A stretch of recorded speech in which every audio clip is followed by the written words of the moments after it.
สึกเววาเคยมองหาความรักนั้นมันอยู่ที่ใดโลกใบใหญ่เหลือเกินมีผู้คนอยู่มากมาย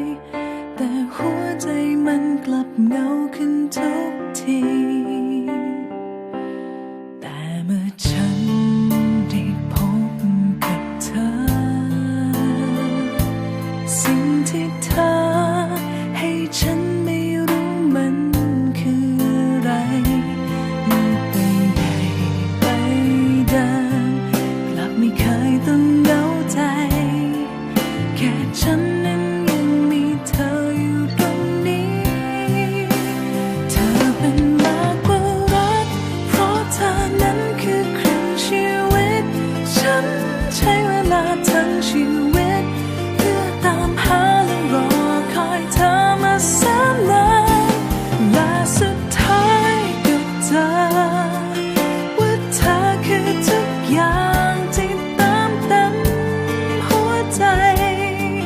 จากนี้ทุกลมหายใจฉันคือเธอ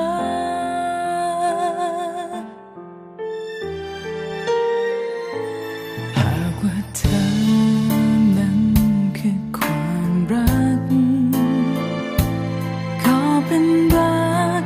ที่ดีจนไม่มีคำบรรยายฉันโชคดีเหลือเกินที่มีเธอเดินข้างกายชีวิตมันได้เติมเต็มสิ่งที่ขาดหายเธอเป็นมากกว่ารักเพราะเธอนั้นคือครึ่งชีวิตฉันใช้เวลาทั้งชีวิตเพื่อตามหารอคอยเธอมาแสนนานและสุดท้ายก็เจอว่าเธอคือทุกอย่างที่เติมเต็มหัวใจจากนี้ทุกลมหายใจฉันคือเธอ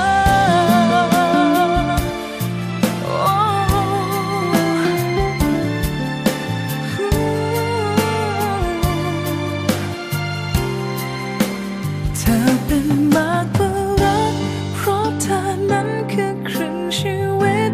ฉัน